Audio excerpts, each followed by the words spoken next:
Père, nous nous réjouissons d'avoir une nouvelle opportunité de communier dans la parole de ta grâce.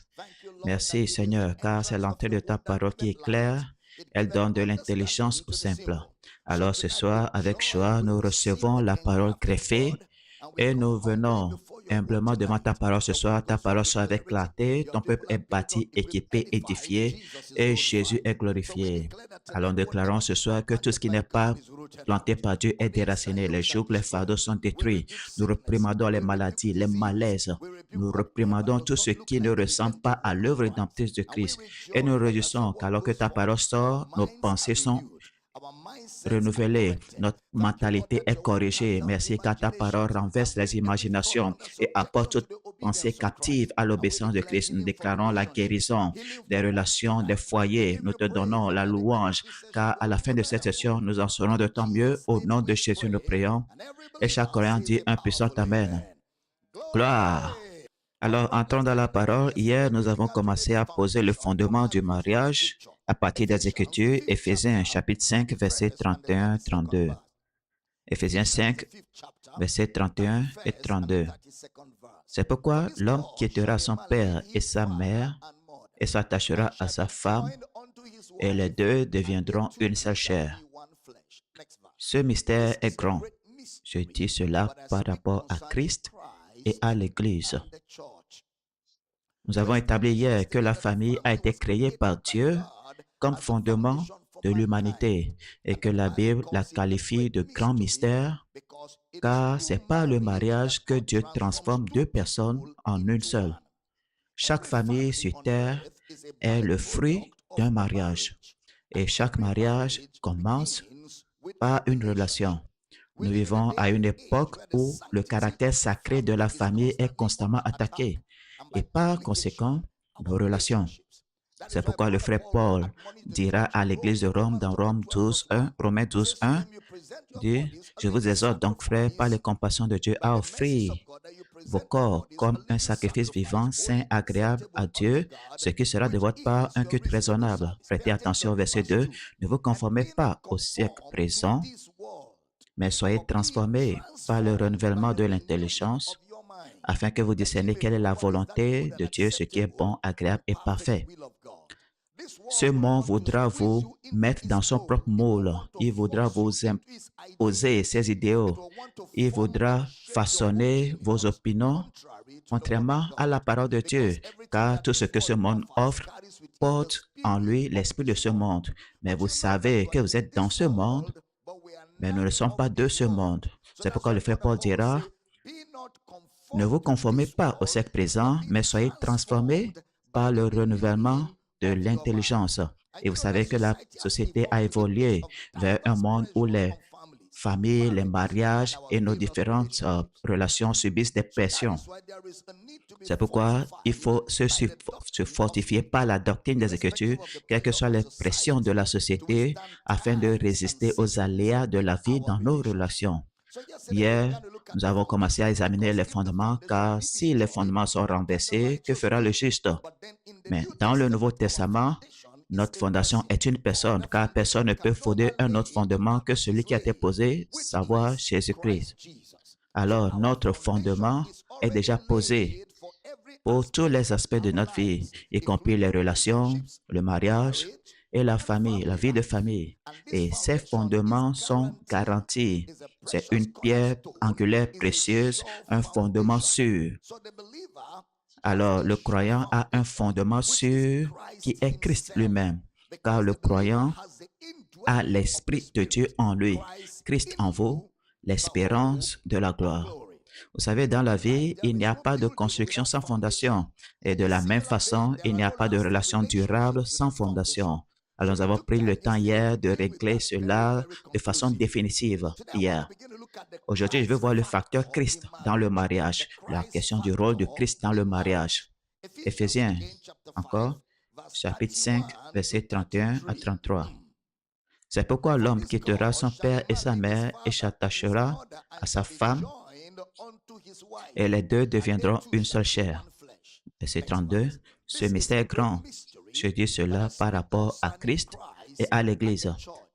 Du reste, que chacun de vous aime sa femme comme lui-même et que la femme respecte son mari. Alors, après avoir donné certaines instructions concernant la conduite chrétienne qui devrait être intégrée au mariage, le frère Paul parlait en fait de Christ et de l'Église.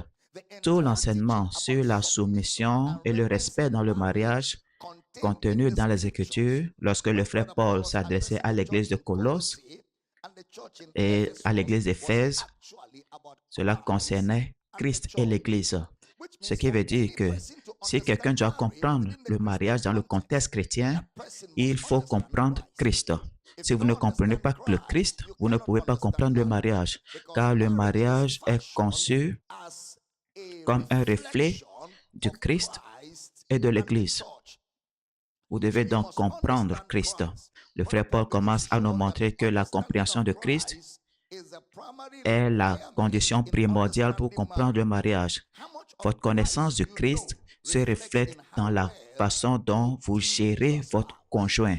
Votre connaissance du Christ se reflète dans la façon dont vous gérez votre conjoint. Vous ne pouvez pas aimer votre femme comme Christ aime l'Église si vous ne savez pas qui est Christ. Et si vous ne savez pas combien Christ aime l'Église. Marie, aimez vos femmes comme Christ aime l'Église. Alors, vous devez connaître Christ, numéro 1. Numéro 2, vous devez savoir comment Christ aime l'Église. Si vous ne connaissez pas Christ, alors vous ne savez pas comment il aime l'Église. Vous ne pouvez pas savoir comment aimer votre femme de la façon dont Dieu a prescrit qu'un mari aime sa femme dans le cadre du mariage. Une femme ne peut pas non plus vénérer son mari comme l'Église vénère Christ si elle ne connaît pas Christ. Une femme ne peut pas vénérer son mari comme l'Église devrait vénérer Christ si elle ne connaît pas Christ. Alors, des deux côtés, le facteur Christ détermine le type de relation existant entre un mari et une femme. Le mariage ne peut pas fonctionner correctement dans le contexte chrétien sans la connaissance du Christ. Les instructions ne sont pas compliquées. Ce n'est pas compliqué. Et nous verrons cela en détail. C'est juste le diable qui essaie de rendre cela compliqué pour que les gens aient des excuses et des raisons de ne pas aimer. Les gens ont des raisons, des excuses pour lesquelles ils ne peuvent pas se soumettre. Même il y a des femmes chrétiennes, quand elles entendent le mot « soumettez-vous », elles sont allergiques à cela. Elles font de l'allergie. Leur corps se couvre, vous savez, de petits boutons, des acnés. Elles sont très mal à l'aise parce qu'elles n'aiment pas le mot se soumettre. Mais c'est ça le mot dans la Bible et nous pratiquons la parole de Dieu. Nous sommes un peuple de la parole car nous comprenons par la foi que le monde a été créé par la parole de Dieu et la parole de Dieu demeure éternellement.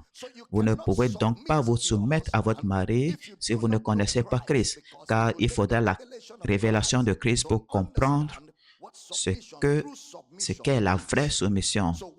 Alors, les époux doivent comprendre Christ. Le mariage sera une relation agréable si les deux parties, l'homme et la femme, comprennent qui est Christ. Et si vous ne comprenez pas qui Christ est, ou si votre femme reste éloignée de l'Église la plupart du temps et elle n'étudie pas la Bible, et le mari aussi joue avec l'Église, il ne vient pas au cours de discipulat, il n'étudie pas la Bible, il est toujours paresseux. Quand il s'agit de la Bible, quand il y a la réunion de prière, on ne le trouve pas, elle n'aime pas non plus prier.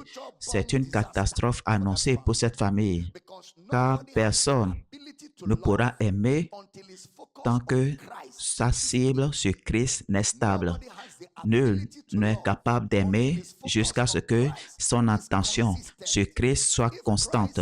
Si Christ n'est pas votre focus, il n'a aucune place dans votre vie, dans votre famille, votre mariage. Quand la Bible vous est étrangère, vous ne pouvez pas suivre ses instructions. Quand la Bible vous est étrangère, vous ne pouvez pas suivre ses instructions. Quand les deux parties sont exposées à l'enseignement de la parole de Dieu, alors la Bible devient très pertinente au moment du besoin. Vous savez, l'autre jour, je pensais à ceci. Le pasteur prêtre disait à moi-même, il serait facile que votre corps soit guéri en permanence si vous passez suffisamment de temps à parler de la parole de Dieu à votre corps au point que celui-ci s'habitue à la parole de Dieu et reconnaît la parole de Dieu comme l'autorité suprême. Quand tu ne te sens pas bien, tu dis, corps, il est écrit, il va obéir. Mais quand ta parole ou ton corps n'est pas habitué à la parole de Dieu, il va falloir du temps pour que ton corps s'habitue à la parole. C'est pourquoi il te faut déclarer la parole chaque jour. Tu te déclares la parole tous les jours. Tu dois entraîner ton corps à reconnaître que l'autorité qui le gouverne est la parole de Dieu. Et cela ne peut être fait que lorsque vous êtes en bonne santé. Ce n'est pas au jour de la guerre qu'on prépare l'armée au combat. Non, vous préparez l'armée au combat bien avant la guerre. Si vous n'entraînez pas votre corps, il lui sera difficile de se soumettre. Le moment venu, il en est de même pour l'enseignement de la parole de Dieu en matière de mariage. Lorsque les deux parties sont exposées à l'enseignement de la parole de Dieu, la Bible devient donc très pertinente au moment du besoin. Les enseignements du frère Paul couvrent tous les aspects de la vie, pas seulement le mariage. Cependant, il utilise le mariage pour illustrer cette vérité afin que ces vertus chrétiennes puissent être appliquées au mariage pour rendre nos relations de croyants fortes et efficaces. Le frère Jacques commence à nous montrer comment nous pouvons être efficaces en tant que croyants en Christ en nous concentrant sur la parole de Dieu. Il dit de ne pas être des auditeurs oublieux, mais d'être pratiquants de la parole. Car il y a des conséquences lorsque nous ne mettons pas en pratique la parole de Dieu. Jacques, chapitre 1, verset 22. Jacques 1, 22. Mettez en pratique la parole et ne vous bornez pas à l'écouter en vous trompant vous-même par de faux raisonnements. Car si quelqu'un écoute la parole et ne la met pas en pratique, il est semblable à un homme qui regarde dans un miroir son visage naturel et qui, après s'être regardé, s'en va et oublie aussitôt quel il était. Mais celui qui aura plongé les regards dans la loi parfaite, la loi de la liberté, et qui aura persévéré, n'étant pas un auditeur oublieux, mais se mettant à l'œuvre, celui-là sera heureux dans son activité.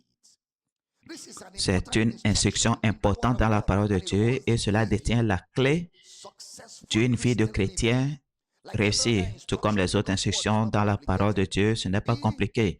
Être pratiquant de la parole, simple. Être pratiquant de la parole. Ce qui veut dire mettre en pratique la parole de Dieu. C'est comme ça entrer en relation avec Dieu. Mettre en pratique la parole de Dieu, c'est comme ça on est impliqué avec Dieu. Et c'est comme ça que l'on est impliqué dans les voies de Dieu. Vous devez aller au-delà d'entendre de bons enseignements, mais pratiquer la parole, faire ce qu'elle dit de faire. Lorsque vous entendez la parole et vous ne la mettez pas en pratique, vous vous trompez vous-même. Même dans le naturel, vous êtes efficace et performant seulement dans ce que vous pratiquez. Si vous ne pratiquez pas, vous ne pouvez pas être efficace et efficient là-dedans. Mettre en pratique la parole de Dieu est le seul moyen de devenir habile dans la parole de la justice. Et c'est formidable d'entendre la parole de Dieu, mais cela ne suffit pas de l'entendre. Soyez auditeurs, soyez pratiquants de la parole et non seulement des auditeurs, vous trompant vous-même. Ce mot, se tromper soi-même, c'est le mot grec paralégizomai.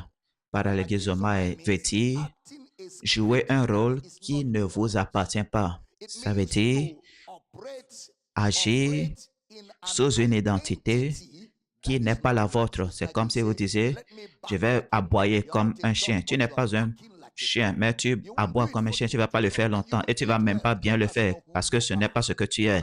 Paralégizomai veut dire agir en contradiction de ta nature. Écoutez très bien, rien ne se produit dans votre vie parce que vous entendez la parole de Dieu. Les choses se produisent quand vous mettez en pratique ce que vous entendez. La Bible dit, si vous connaissez ces choses et vous les mettez en pratique, vous êtes heureux. Mettre en pratique la parole de Dieu. Mettre en pratique la parole de Dieu.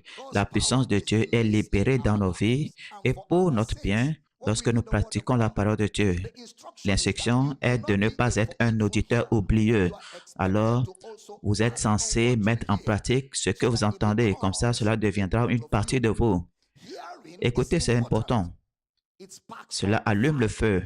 Mais mettre en pratique ce que vous entendez active la puissance de Dieu pour agir dans votre vie et intervenir en votre faveur. Comment décrirez-vous une personne qui se regarde dans un miroir, mais qui ne se souvient pas à quoi elle ressemble et continue de se prendre pour quelqu'un d'autre? C'est ce qui arrive aux croyants qui lisent la parole de Dieu et ne la mettent pas en pratique. Comment quelqu'un pourrait oublier ce à quoi il ressemble? La Bible nous dit que lorsque vous n'obéissez pas à la parole de Dieu, vous êtes juste comme cet homme qui se voit dans un miroir et oublie son apparence et commence à se prendre pour quelqu'un d'autre. De la même façon, vous êtes mentalement agité pour penser de cette façon. Mais lorsque vous regardez dans la loi parfaite de la liberté, lorsque vous persévérez là-dedans, vous n'êtes pas un auditeur oublieux, mais un pratiquant de la parole. Cet homme sera heureux dans son activité. Il dit, plusieurs d'entre nous aspirent à des mariages bénis. Nous voulons des familles bénies. Nous voulons des enfants bien élevés, bien formés, exceptionnels, mais nous ne pratiquons pas la parole de Dieu. Comment est-ce que cela va être possible? Les choses ne marchent pas comme ça. Votre mariage, vos relations dépendent de votre mise en application de la parole de Dieu. Et la révélation de Christ est essentielle à un mariage pieux et béni. La dimension Christ est l'encre qui assure la stabilité de tous les mariages. La dimension Christ. Bien sûr, le mariage est une relation naturelle. Il n'en reste pas moins une institution créée par Dieu entre un homme et une femme, non seulement pour engendrer des enfants, mais aussi pour accomplir la volonté de Dieu sur terre, qui est de la soumettre. Lorsqu'un mari ou une femme n'est pas fixé sur Christ, les épreuves de la vie vont ébranler leur équilibre. Lorsqu'ils ne regardent pas Jésus et ils regardent aux circonstances, aux tempêtes, aux défis de la vie, leur équilibre sera menacé. Lorsque Pierre a détourné les yeux de Jésus pour se concentrer sur les tempêtes et les situations, il a commencé à couler. Tout mariage dont le centre n'est pas le Christ finira par sombrer, car l'encre et la stabilité de tout foyer, de tout mariage, résident dans le Christ. Lorsque la concentration est sur le Christ, vous savez, vous n'allez pas seulement avoir des enfants, cela va au-delà de la procréation. L'institution du mariage a été conçue pour accomplir la volonté de Dieu sur terre, c'est-à-dire la sujettir. Lorsqu'un les yeux d'un mari ou d'une femme sont fixés sur Christ, vous découvrirez soudainement que les tempêtes viendront et partiront, mais vous triomphez toujours. Pour un mariage saint, mari et femme doivent connaître Christ. Ce que vous contemplez, c'est ce que vous allez produire. Ce sur quoi vous fixez votre regard, vous vous concentrez, c'est ce que vous allez produire. Votre conception de Dieu se reflète dans vos relations. Si vous pensez que Dieu est irrationnel et fait des choses inimaginables, lorsqu'il va dans un certain état émotionnel, vous allez commencer à vous comporter de la même façon. Votre vue de Dieu se reflétera dans votre relation avec votre conjoint ou dans vos autres relations dans la vie.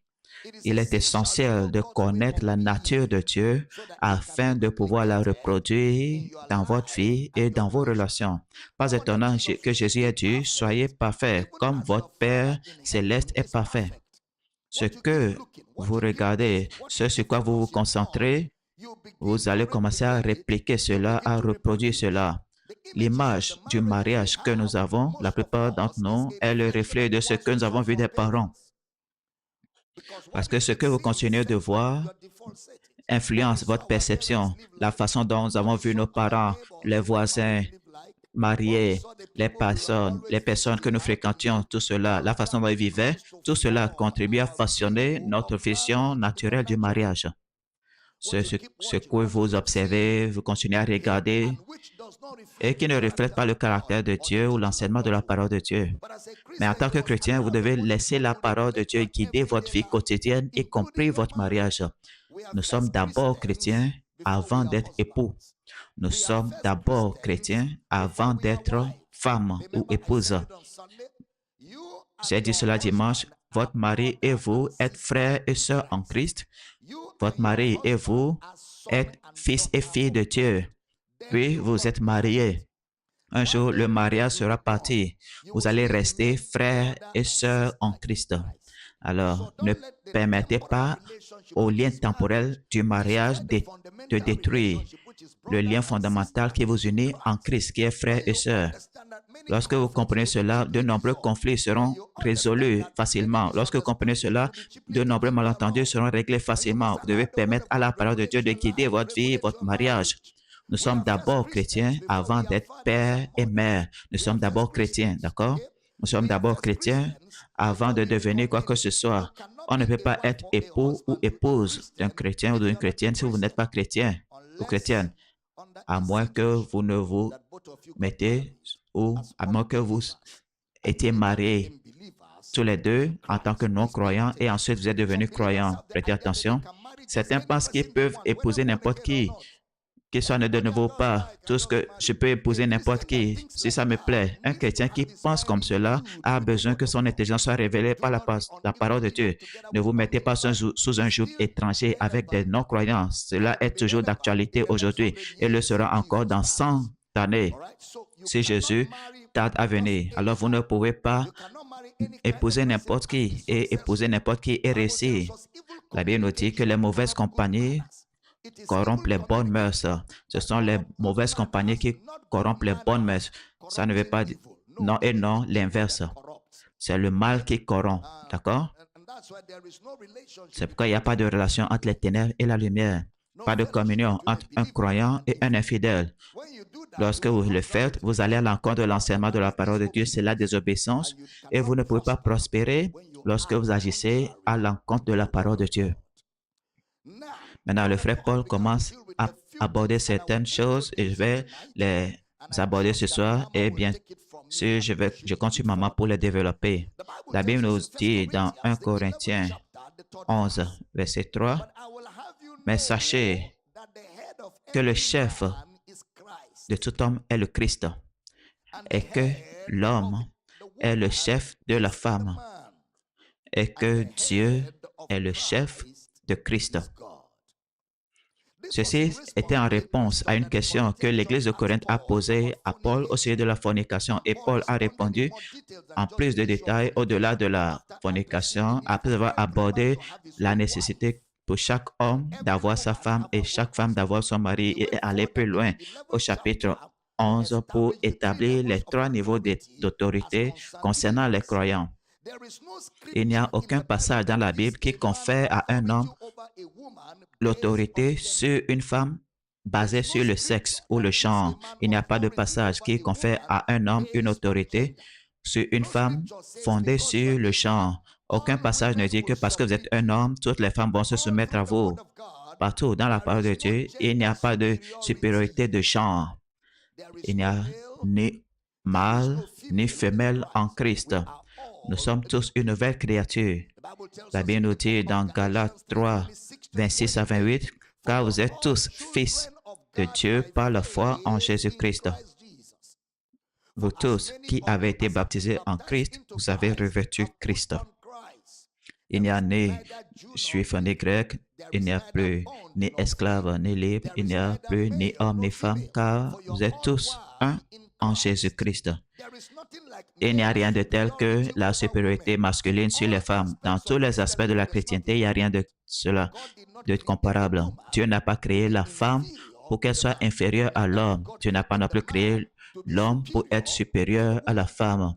Elle n'est pas inférieure à son homologue masculin.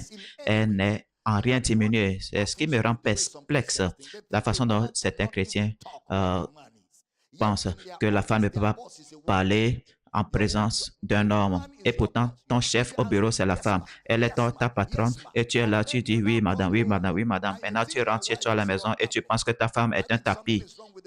Et ça va mal avec ta façon de penser. Le mot chef, c'est le mot autorité. Dieu veut que nous sachions ce niveau d'autorité, que l'autorité de tout homme, c'est Christ, et l'autorité de la femme, pas de toutes les femmes, mais de la femme, c'est l'homme, pas de tous les hommes. Ça veut dire que l'autorité de la femme est son mari. Tout homme n'est pas l'autorité de toute femme.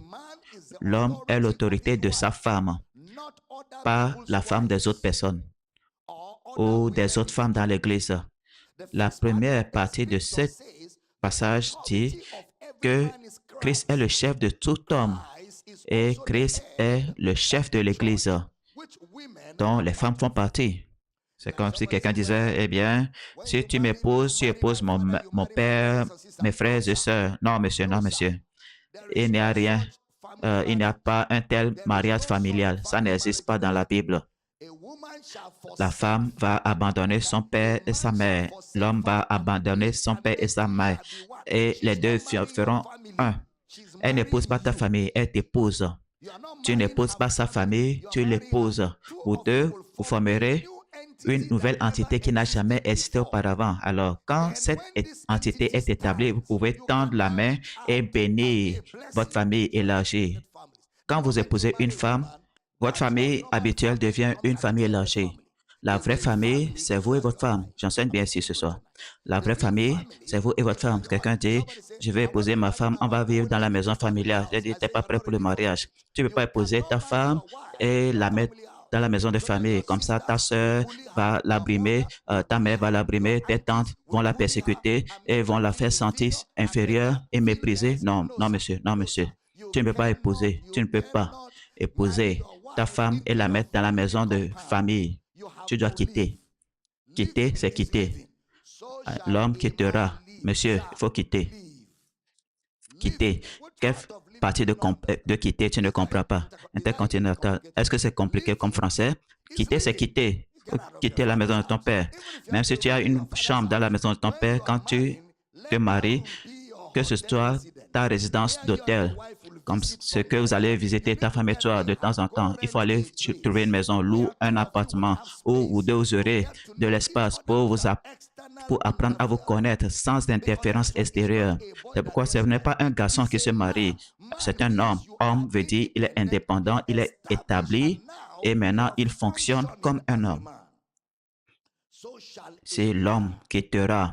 Alors une femme n'est pas mariée à la famille, elle est mariée à l'homme et l'homme est marié à la femme. Et bien sûr, ils avaient une relation avant le mariage et nous ne minimisons pas cette relation, mais cette relation doit être bien située et dire que ça ne fait pas vraiment partie de ce mariage. Est-ce que communique? Ça ne fait pas partie de ce mariage. Christ est le chef de l'Église. Christ est le chef du corps. On va lire cela, Colossiens 1, verset 18. Colossiens 1, 18. Il est la tête du corps de l'Église. Il est le commencement, le premier-né d'entre les morts, afin d'être en tout le premier. Oh, j'aime ça. Jésus est la tête, l'autorité de l'Église. Alors, le mari est le chef ou l'autorité de la femme. De la même manière que Jésus est le chef et l'autorité de l'Église. Vous devez comprendre comment cette autorité fonctionne entre mari et femme. Nous devons d'abord comprendre comment cela marche entre Christ et l'Église. S'il vous faut comprendre comment fonctionne l'autorité d'un homme, d'un mari et d'une femme, vous devez comprendre comment fonctionne l'autorité du Christ et de l'Église fonctionne. Si vous ne comprenez pas cela, vous ne pourrez pas comprendre comment cette autorité marche entre mari et femme. Et le frère Paul n'enseignait pas seulement le mariage, il enseignait la parole de Dieu à tous les croyants ici. Alors maintenant, quand nous comprenons que Dieu est le chef de Christ, il est facile de comprendre que Christ est le chef de l'Église et comment un mari est le chef de la femme. C'est comme Dieu est le chef de Christ, c'est de la même façon que Christ est le chef de l'Église et le mari est le chef de la femme. Alors, la relation entre mari et femme est l'interprétation naturelle de l'autorité spirituelle. La relation entre mari et femme est l'interprétation naturelle de l'autorité spirituelle. Il n'y a pas de contestation de la suprématie entre Christ et Dieu. Dieu le dit. Jésus dit, ce qu'il dit, il n'est allé nulle part sans l'autorisation du Père. Comment Christ est le chef de l'Église? Il administre l'Église et l'Église dépend de Christ pour tout. La Bible appelle Jésus le Seigneur de l'Église. Il est le chef suprême de tous les croyants. Nul ne peut accéder au Père en dehors du Christ. L'Église ne fait aucune suggestion au Christ sur la manière de vivre ou d'agir. Est-ce que vous avez déjà vu l'Église dire, ah, d'accord, Jésus, attends, si tu faisais ça comme ça, tu ne penses pas que ce serait bien? Non, l'Église ne fait pas de telles suggestions à Christ. Il règne. Non, pas comme un empereur, mais comme un Père céleste aimant et attentionné. Vous savez, l'amour ne soumet pas la volonté des gens. L'amour ne soumet pas la volonté des gens, mais leur donne le droit de choisir. Jésus n'est pas un empereur, il n'est pas un dictateur, il ne force jamais personne à faire quoi que ce soit. Il vous donne le droit de choisir, prendre des décisions que vous souhaitez, mais il vous donne sa parole pour vous aider à prendre ces décisions. Encore, le mari est le chef de la femme. Mettez cela. Éphésiens 5, verset 23. Éphésiens 5, 23. Car le mari est le chef de la femme, comme Christ est le chef de l'Église, qui est son corps et dont il est le sauveur. Alors, le mari est le chef ou l'autorité de la femme, tout comme Christ est le chef et l'autorité du mari. Mesdames et messieurs,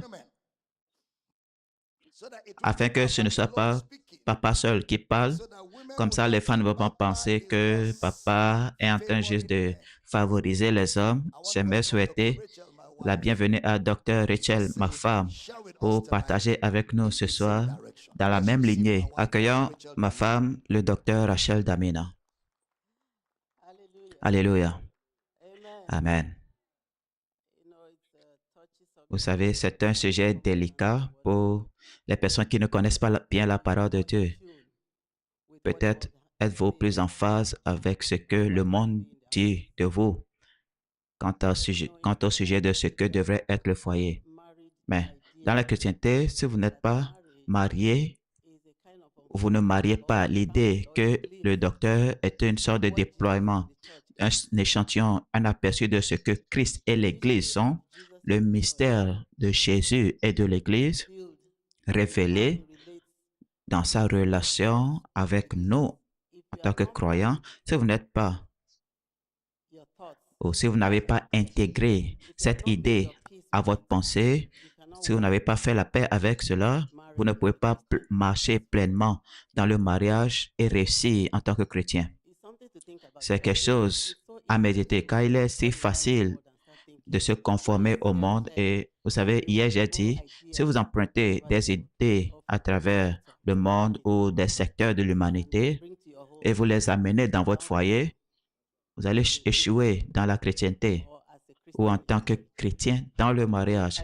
Si vous empruntez les idées des réseaux sociaux, de votre village natal, de vos professeurs, de l'école, et vous piochez un peu de la parole de Dieu, et cela vous convient, quand vous les mélangez tous dans votre foyer en tant que chrétien, il va s'effondrer.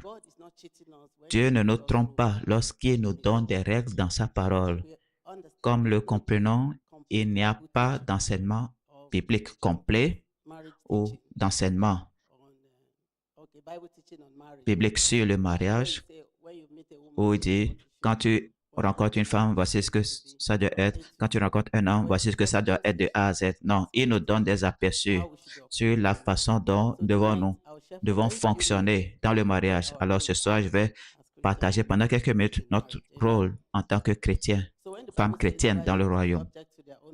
Quand la Bible dit les femmes doivent se soumettre à leur mari en toutes choses, ça ne veut pas dire qu'une femme doit se soumettre à sa femme dans les choses impies. Vous savez, il y a un passage, je pense que nous avons lu une partie de cela hier dans Éphésiens 5, 23, et cela m'a vraiment marqué.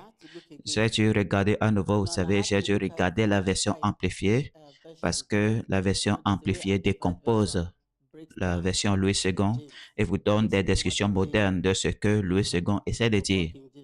Et dit toutefois que chacun de vous, sans exception, ça c'est le rôle de l'homme, aime sa femme comme en quelque sorte lui-même et que la femme respecte et vénère son mari. C'est sur ce point que j'aimerais m'attarder, que la femme, nous regardons le rôle de la femme.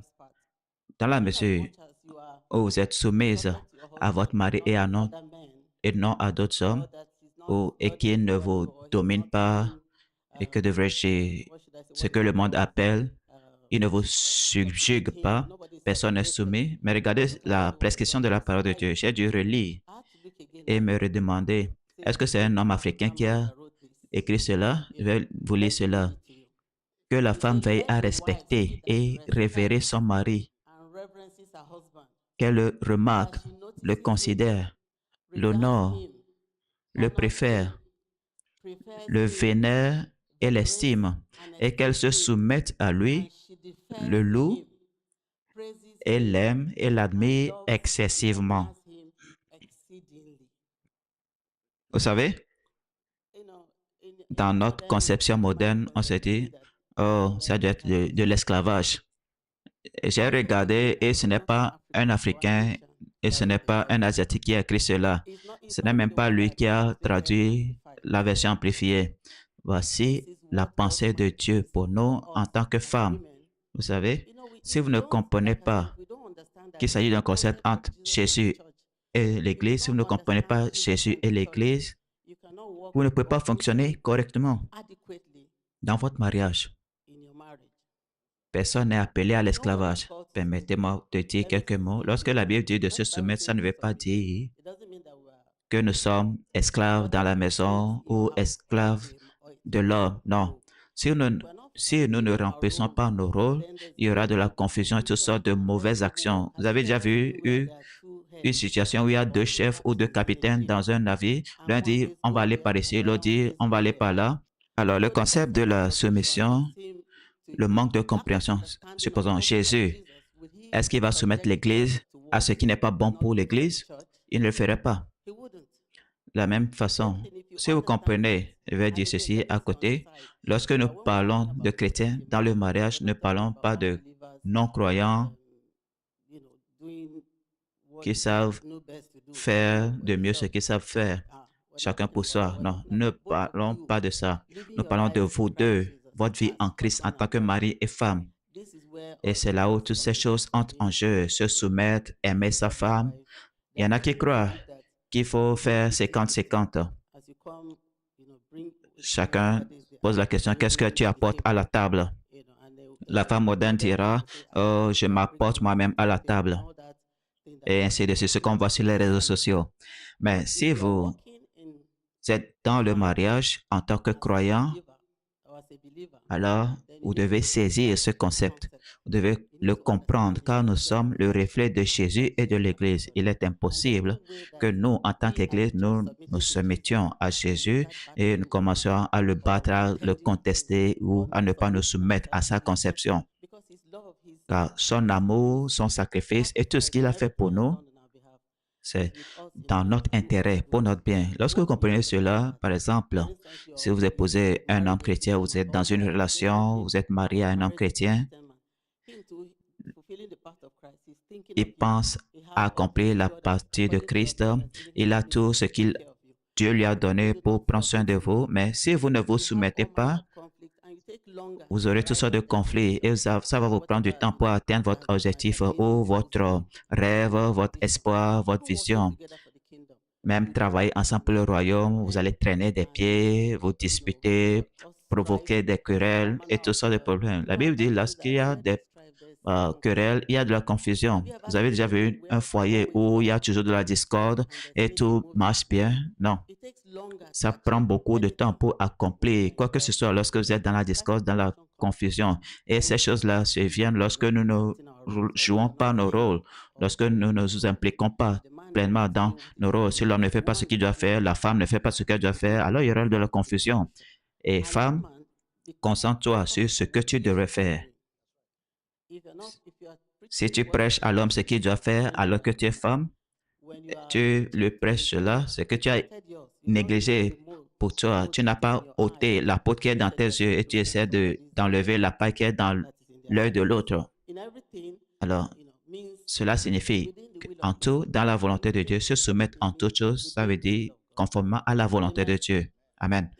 Si l'homme te dit, aujourd'hui, on va adorer dans un couvent ou on va aller faire un sacrifice aux idoles, à cause de la compréhension biblique du sujet, nous savons qu'il n'y a pas d'idole et tout ça, toutes ces choses.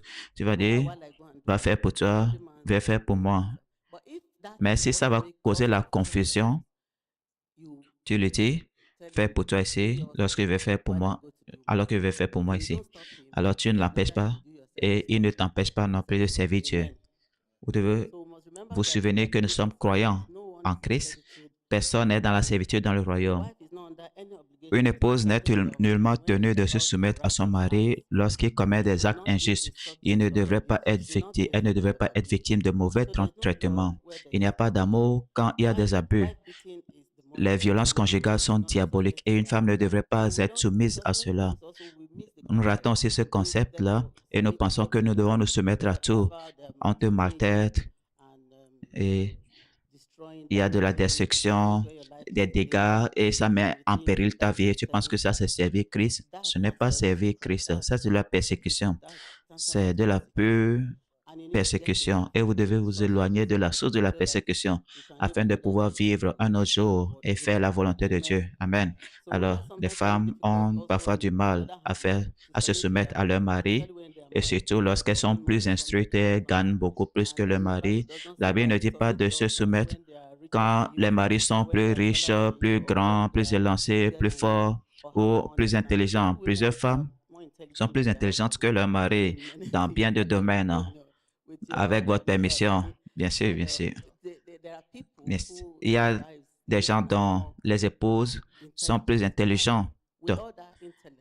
Mais avec toutes ces intelligences, vous vous soumettez à son autorité, son leadership, ses directives, parce que c'est à ce moment-là que tout ce que vous avez de positif sera utile à n'importe qui. Il y a des tas de choses que j'aimerais dire, mais j'ai commencé tard. Je vais m'arrêter ici afin que si vous avez des questions plus tard, on pourra enseigner là-dessus. Mais n'oubliez pas que le rôle de la femme est de respecter, honorer, estimer. Dans Éphésiens 6:31, vous devez lire cela dans différentes traductions, femmes, et comprendre et commencer à adorer, à adhérer à la parole de Dieu. Amen. Amen. Alléluia. J'espère qu'à la maison là-bas, cela vous travaille les ménages. Ça que vous entendez la parole de Dieu et il ne se passe rien de nouveau, il n'y a rien de rafraîchissant, c'est que vous n'avez pas lu. Si vous entendez ceci, vous dites, quoi? Ça me paraît étrange, ce n'est pas le cas. Vous ne pouvez pas vraiment penser cela. Ce n'est pas Dieu qui nous demande d'être soumis à notre mari, à nos maris. Allez lire encore, embrassez cela. Et Dieu va commencer à vous donner la nature de vous conformer à sa parole. Amen. Amen. Alléluia. Gloire, gloire, c'était puissant, c'est puissant. Louange à Dieu. Et vous savez, comme maman l'a dit, une femme sage bâtit son foyer. Une femme insensée détruit sa maison de ses propres mains. Tu sais, tu me disais ce matin, quand la Bible dit qu'une femme sage construit sa maison et qu'une insensée la détruit, la destruction n'est pas une destruction physique. Quand une femme mariée commence à emprunter les idées de ce monde, des réseaux sociaux, à intégrer des idées issues d'influences laïques dans son foyer, elle est en train déjà de détruire son foyer, détruire sa maison, car ces idées qu'elle introduit sont étrangères au plan des saints de Dieu, étrangères au fondement de cette relation, étrangères au fondement de ce mariage. C'est pourquoi le règlement de l'intelligence par la parole de Dieu est essentiel et fondamental. C'est ce sur quoi nous allons nous concentrer sur cette semaine, juste pour focaliser votre pensée sur la parole de Dieu. La Bible de Dieu gardera dans une paix parfaite celui qui s'appuie sur toi, car il a confiance en toi. Gloire à Dieu. Père, nous prions pour tout foyer ce soir. Nous prions pour toutes les relations. Nous prions pour tout mari, toute femme. Nous prions pour chaque homme, chaque femme.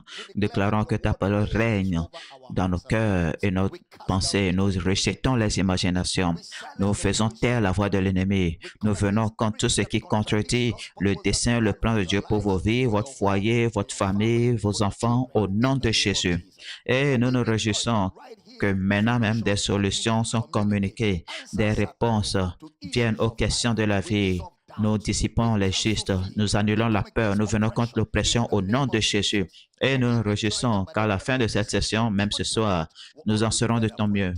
Et nous te donnons louange, gloire pour la prière exaucée au nom de Jésus. Nous prions et chaque croyant dit cet amen sur une note de finalité. Gloire. Dans quelques secondes, nous allons rejoindre le monsieur Bush, Michael Bush, et nous aurons quelques discussions ce soir. Vous pouvez appeler. Ce sera captivant, passionnant. Je sais que vous êtes déjà bénis, mais dans 30 secondes, nous allons retrouver M. Michael Bush pour la prochaine étape de cette soirée. Gloire à Dieu. Juste avant de présenter nos parents spirituels et les autres membres de l'équipe, j'aimerais lire ce témoignage extraordinaire qui vient de nous parvenir. Bonjour Global Papa, Global Maman. C'est vraiment un plaisir de vous écrire et je crois que c'est le moment idéal de le faire, compte tenu de ce que cette semaine représente dans le contexte du mariage pour Power City dans le monde. Cependant, mes chers parents spirituels, j'aimerais rester anonyme. Tout, merci de nous nourrir continuellement de connaissances et de compréhension. Les mots ne suffisent pas pour expliquer pleinement notre gratitude. J'aimerais partager ce témoignage sur la façon dont Dieu a sauvé mon mariage de ce que la Bible appelle les petits renards qui ravagent la vigne. J'ai la chance d'être marié à une femme vertueuse, vraiment vertueuse, à bien des égards, sans aucune prétention, mais en tant qu'être humain, Global Baba, Global Maman, elle a ses propres défauts, tout comme moi. L'un de ses défauts, c'est toujours garder rancune sans raison. Et s'excuser n'a jamais été son habitude. Pendant 13 ans, mes chers parents spirituels, j'ai géré ce défaut.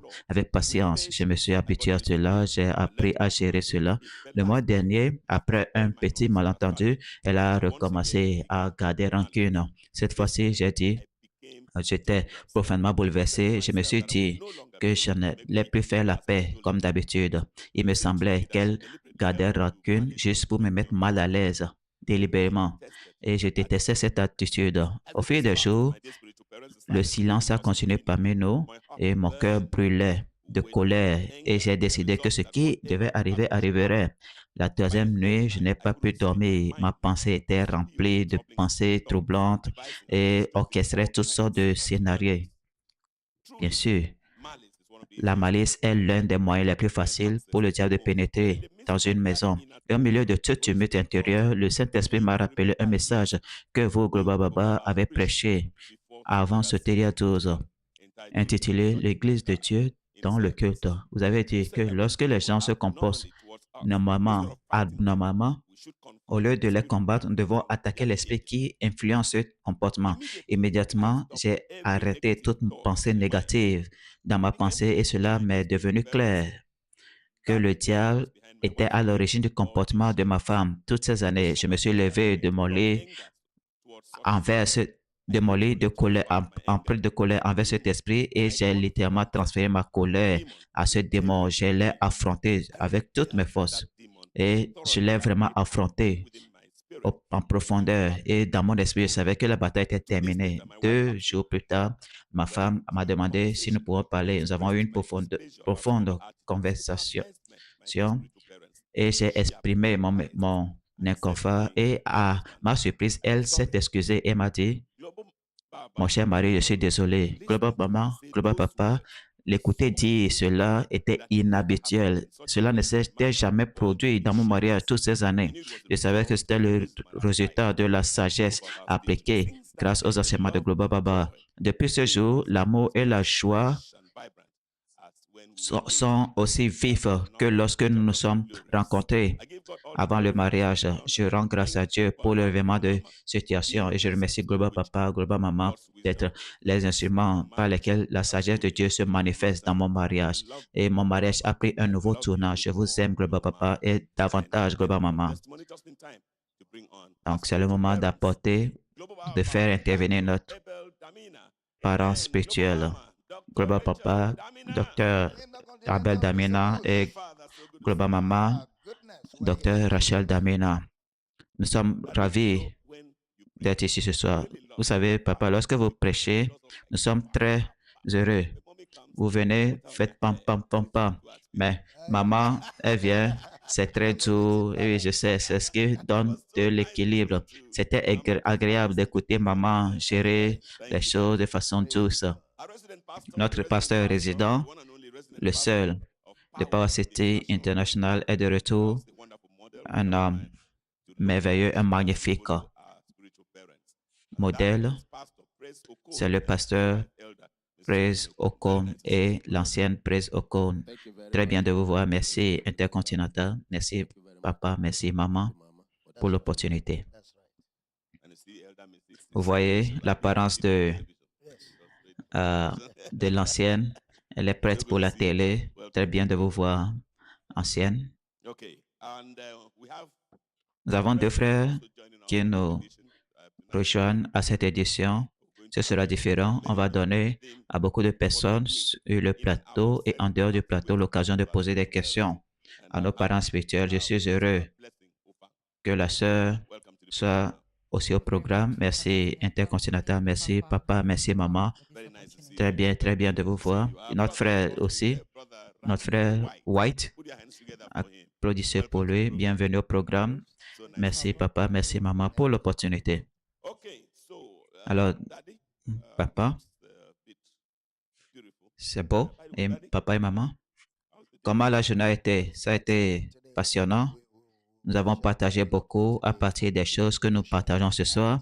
Si les maris et les femmes suivaient la parole de Dieu, le monde serait merveilleux. Vous savez, vous avez conclu l'affaire et maman, vous avez aussi bien parlé. Il dit, Dieu est le chef de Christ, Christ est le chef de l'Église. De la même façon, l'homme est le chef de la femme. Il faut juste comprendre cela. Quand maman est venue, elle a dit, il faut comprendre seulement comment Christ t'aime. Et toi, femme, tel est ton rôle. Et homme, tel est ton rôle. C'est facile, c'est la fin de la discussion. Il faudra être confus pour mal interpréter cela et commencer à agir à compte courant. Vous savez, on peut parler de cela, maman. Les pressions de ce monde sont lourdes.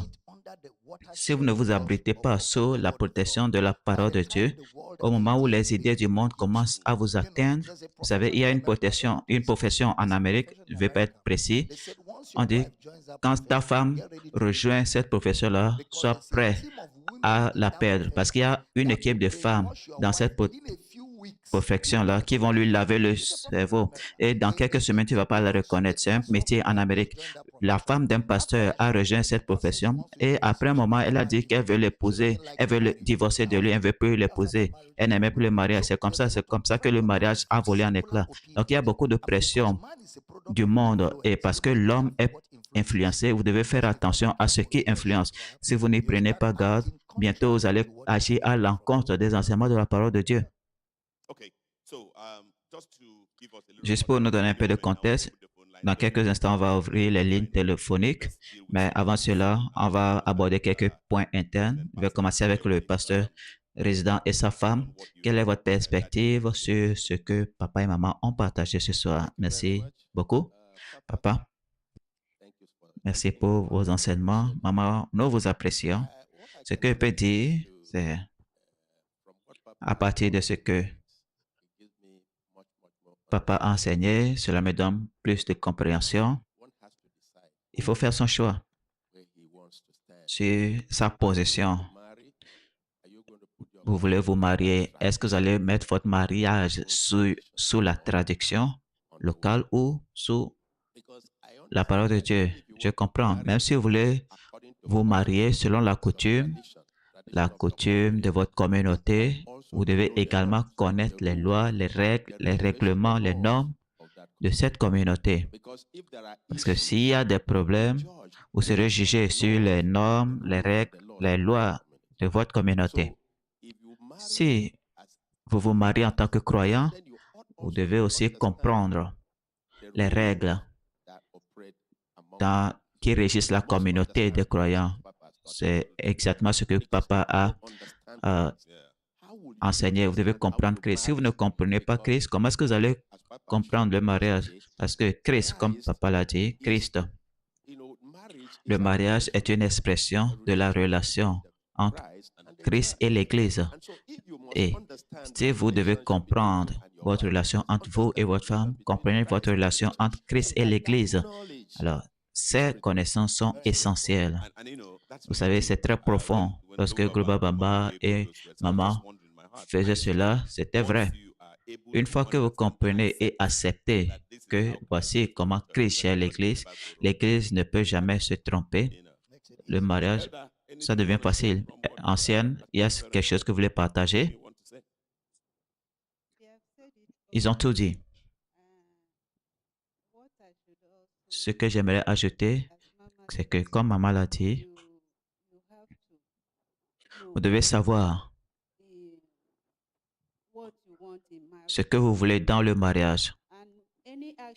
Et toute action que vous souhaitez entreprendre, vous devez d'abord vous demander si c'est Christ, si c'était Christ. Est-ce que Christ ferait ceci à l'homme ou à la femme? Cela vous aidera. Et aussi, vous ne devriez pas chercher à copier ce que les autres font. Vous n'en avez pas besoin. Hier, papa avait dit, nous n'avons pas besoin d'avoir de l'expérience. On ne cherche pas une belle expérience où quelqu'un vous dit, voici comment je fais avec mon mari, voici ce que mon mari fait avec moi. Il y en a qui ne vous diraient même pas la vérité. Il peut ne pas avoir de vérité là-dedans et vous transportez cela, vous voulez l'appliquer chez vous à la maison, ça c'est le début de votre échec. Mais si vous fondez votre mariage sur la parole de Dieu, si une situation survient, vous allez vous asseoir, regarder la parole et trouver là où ça se trouve dans la Bible. Et cela vous aidera à résoudre le problème. Vous n'avez même pas besoin qu'on aille vous conseiller parce que le problème du mari et de la femme, ce sont les seules personnes qui connaissent la vérité. D'accord? Sœur Blessing, apprêtez-vous. Je vais vous donner le temps de poser des questions. Si vous avez aussi quelque chose à dire, vous pourrez aussi poser la question. On va parcourir le monde au Royaume-Uni. Mon nom est Salomon. J'ai reçu l'instruction Global Baba de Dieu dessus, spécifiquement Global Baba, Dr. Abed Amina. Dieu m'a dit qu'il est mon pasteur et j'ai discuté de cela avec ma future femme. Récemment, elle m'a dit qu'elle n'aime pas les enseignements de Global Baba. Je pense que c'est à cause des différences doctrinales dans son église ou des 2 ou 3 vidéos que les blogueurs ont mises en ligne. Cela m'a perturbé, Je ne veux pas dire non d'un foyer où règnent des divergences doctrinales, où les enfants ne savent pas quelle voie suivre. Je pensais que l'épouse est censée faire confiance au mari et je lui ai donné 2 mois d'écouter l'intégralité de vos enseignements. Et si elle n'entend pas de Dieu, je la laisserai tranquille. Je ne vais pas aller à l'encontre de la volonté de Dieu contre mon mariage en me soumettant à un ministère que Dieu n'a jamais voulu pour moi. Alors, s'il vous plaît, j'ai besoin de votre aide. Est-ce que je réagis de trop Et est-ce qu'il y a quelque chose que je peux entreprendre? Dieu vous bénisse. Quand il s'agit de telles questions où votre femme et vous avez des divergences doctrinales, la première chose, c'est ne vous laissez pas guider par des sentiments, ne soyez pas en colère. En ce moment, vous devez être plus inquiet, être inquiet du fait que votre femme commence à agir ou penser contrairement aux Écritures. Et cela indiquera ensuite, oh, c'est sa future femme, sa future femme. Là, cela va influencer votre réaction, même si elle n'est pas encore votre femme. Et cela passe par le fait de lui faire comprendre que deux ne peuvent pas aller ensemble s'ils ne sont d'accord. Il n'y a pas de colère à avoir, pas de crise de colère. C'est juste une vérité élémentaire. Deux ne peuvent pas aller ensemble s'ils ne sont d'accord. S'ils ne pourront pas nous mettre d'accord sur la doctrine de la parole de Dieu, s'ils ne pourront pas nous mettre d'accord sur la compréhension de la parole, alors cela va affecter la façon dont nous allons vivre dans ce monde. Cela implique déjà une situation où il faut peut-être maintenir cette relation encore un peu et voir si les choses changent. Et si les choses ne changent pas, faites ce qu'il faut. Chérie, qu'est-ce que tu en penses? C'est exactement cela. Dieu merci. Dieu merci, vous n'êtes pas encore marié. C'est donc un bon moment de faire une pause. Et si la pause dure trop longtemps, il faut faire arrêter. Il faut appuyer sur le bouton arrêter. Maman, c'est façon de dire les choses. C'est un bon moment de faire pause. Et si c'est pas pause, ça prend trop longtemps, alors il faut appuyer le bouton stop. Une autre question vient de Kemi Adelani. Global Baba, Global Mama, bonjour, Dieu vous bénisse. Est-ce que le sexe oral est bon dans le mariage? Le sexe oral, ce sont des choses que nous appelons non essentielles. La façon dont vous voulez vous faire plaisir dans votre foyer, c'est votre affaire. Dieu ne s'en préoccupe même pas. C'est pourquoi la Bible reste silencieuse à ce sujet. C'est votre choix. Si vous ne vous faites pas du mal, c'est ça. Dieu n'en est pas au courant. C'est votre choix. Mon nom est Tolu Lukbe. Global Baba, Global Maman.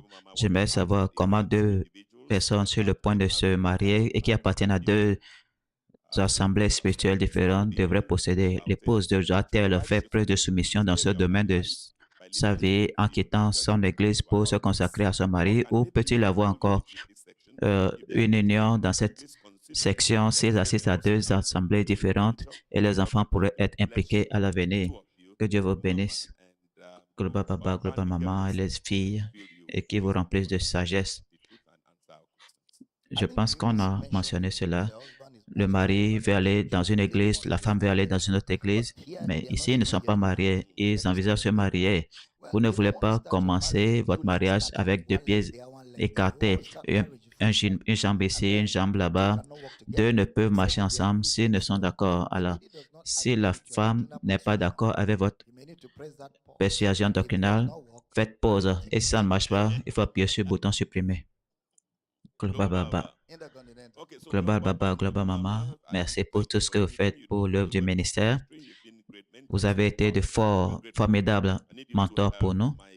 J'aimerais que vous nous aidiez, mon fiancé et moi. Nous sommes membres d'une église particulière. Nous prévoyons suivre toutes les procédures pour commencer notre propre campus. Ma question est celle-ci. Mon fiancé se fâche pour la moindre erreur que je commets, même il prononce des mots amers et il a du mal à s'excuser. Même s'il dit il s'excuse, vous savez que le problème, c'est juste un trait de caractère. Donc, ils essaient de se marier en masse. Ils sont confus. J'ai besoin d'aide. Je ne veux pas que mon nom soit mentionné. J'ai dit, qu'est-ce que tu as dit? Vous savez, je ne sais pas pourquoi les gens voient des problèmes avant d'entrer et continuent d'avancer. Ce que tu vois, c'est ce que tu vas avoir pour le restant de ta vie. Donc, si tu n'aimes pas cela, prends tes écarts, fais pause et efface. Après en avoir parlé et rien ne change, tu dois sortir de cela. Ne te lie pas d'amitié avec un homme colérique, à moins d'apprendre ses voies. Tu ne veux pas être plus sage que les Écritures. Si la femme que tu essaies d'épouser, peu importe comment son amour te prend, elle a des problèmes de colère, c'est non, non. Tu vas dans ta tombe, tu ferais mieux de te rétracter, même si c'est la veille du mariage et tu découvres que les problèmes de colère ne sont pas réglés du tout. Mon frère, Dieu te montre déjà des signaux d'alarme et tu veux fermer les yeux, foncer tête baissée. À bon entendeur, salut. Une dernière question avant de permettre aux frères ici de poser des questions. Et je pense que nous avons aussi des personnes dans le public qui veulent poser des questions. Bonjour, Global Papa, Global Maman. S'il vous plaît, j'ai un souci, j'aimerais être classé. Je suis dans une église locale où j'ai constaté un manque de communication entre un frère et sa femme. Et il a dit que c'est parce que sa femme ne faisait pas le ministère avec lui. Alors, il a décidé de se rapprocher d'une femme célibataire qu'il considère être engagée dans le ministère et il lui rend visible à n'importe quel moment. Et cette femme-là n'est pas en terme avec sa propre femme et lui accorde de l'attention plutôt qu'à sa propre femme. Est-ce que c'est comme ça que le ministère est censé fonctionner? Parce que cette situation est décourageante pour moi. La grâce veut dire avoir ce genre de mauvais comportement. C'est juste, tu veux répondre à cette question? Il fait le ministère avec une sœur et sa femme. Est-ce qu'il est marié? Oui, il est marié. Il dit que sa femme ne fait pas le ministère avec lui. Mais tu dois mettre ta femme à faire le ministère parce que cette femme avec qui tu passes du temps, avant de le savoir, tu vas l'épouser. Avant de le savoir, tu vas commencer à l'épouser. Il vaut mieux arrêter cela. Cherche à impliquer ta femme dans le ministère. Et s'il faut faire quelque chose avec ce soeur, assure-toi qu'il y a une tierce personne ou que tu es responsable devant quelqu'un. Tu ne peux pas te comporter comme quelqu'un qui n'a ni instruction ni direction. C'est important. Et la Bible dit, fuyez toute apparence du mal. Tout ce qu'elle apporte, tu peux l'enseigner à ta femme ou découvrir ta femme parce que beaucoup ne permettent pas à leur femme de s'exprimer et vous prenez juste ce qui vient. Nourrissez, éduquez, formez votre épouse afin qu'elle fasse également le ministère avec vous. Vous deux, vous n'avez pas besoin d'être sur le pupitre, mais assurez-vous de marcher ensemble. Marchez ensemble. La Bible dit, tout comme Christ nourrit et chérit l'Église, le mari doit nourrir et chérir sa femme. Alors, il y a du travail à faire, surtout quand c'est toi qui es venu premièrement à la lumière. Il y a du travail à faire. Ce travail va exiger de la patience, de la compréhension, du temps. Te consacres, tu te consacres, tu te consacres patiemment et tu seras émerveillé des résultats que cela va produire toute ta vie. C'est important. Merci encore une fois, papa, maman, pour cette opportunité. Ma question est celle-ci. Croyez-vous qu'une relation puisse survivre sans intimité physique? Est-ce qu'une relation peut survivre sans intimité physique, sans proximité? Vous voulez parler dans le cadre du mariage, d'un foyer ou bien d'une relation amoureuse, des gens qui veulent se marier, des gens qui sont dans les fiançailles. L'intimité dans les fiançailles consiste à apprendre à se connaître. Vous voulez parler de sexe? Est-ce que vous avez lu la Bible? C'est vrai. Pourquoi est-ce que ça ne suivrait pas? Des fois, ça suivit quand ils sont ensemble. Quand ils sont ensemble, ça viendra. Le désir viendra, tous les deux. Alors, pourquoi est-ce qu'ils devaient prolonger la relation au point d'éprouver des pressions et rester en arrière pour faire des choses sans lendemain, alors qu'ils peuvent rapidement se marier convenablement? Cette écriture qui dit, au lieu de brûler, il faut vous marier, il faut vous marier. C'est pas, il faut dire que c'est le monde, la chair ou Satan qui règne déjà dans cette union-là pour que vous soyez là à étirer, à attendre quelque chose. Si vous attendez quelque chose, cette chose n'est pas plus importante que le fait que vous attendez l'un l'autre. Si vous ne pouvez pas vous attendre vous-même, alors n'attendez pas non plus cela. Mariez-vous. C'est pour cela que nous nous opposons aux longues fréquentations. 2 ans, 3 ans. Qu'est-ce que vous faites? Qu'est-ce que vous faites? Ça rend le mariage impossible. Et au moment où vous commencez à avoir du sexe, l'homme n'est plus inquiet. Il ne va plus penser au mariage, à vous épouser. Parce que pourquoi est-ce qu'il vous épouse? Après tout, tous les avantages lui sont déjà acquis sans qu'il ait besoin de perdre du temps pour vous épouser. Après un certain temps, vous allez devenir okrika, de la friperie deuxième main. Maintenant, il veut épouser une nouvelle femme, toute fraîche, toute neuve. Il va vous laisser tomber et se mettre en couple avec une personne qui n'a pas d'expérience. C'est le danger, le revers de permettre ce genre d'expérience. Une autre question, et je vais mettre un contexte là-dessus. Ils ne sont que les porte-paroles de ceux-là qui ne sont pas en relation. On a une liste de questions qui leur sont soumises.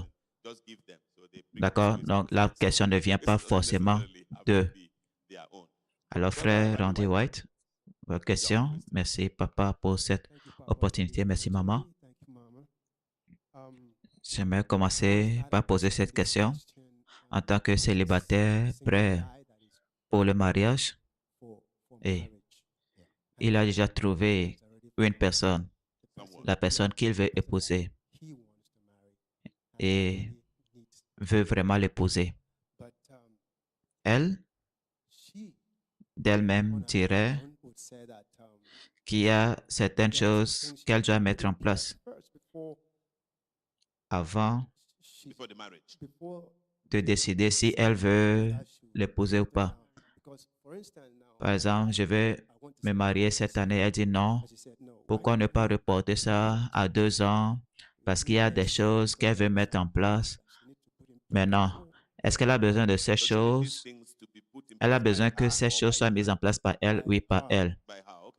Alors, dans ce scénario, comment s'y prendre? Parce que vous êtes déjà prêt pour vous installer et vous l'aimez aussi. Elle attend, elle dit d'attendre, de lui donner du temps pour régler des choses. Comment gérer cela? Maman, cela dépend de vous.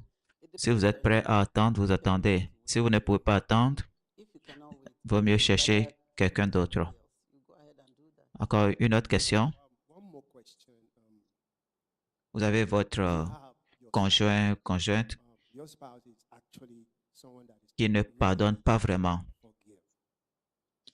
Et des fois, c'est vous qui présentez votre excuse ou vos excuses, même si vous savez qu'elle a tort ou il a tort. Elle refuse de présenter ses excuses, même quand elle a tort, et elle se retire. Maintenant, la question est celle-ci. Comment gérer une telle personne?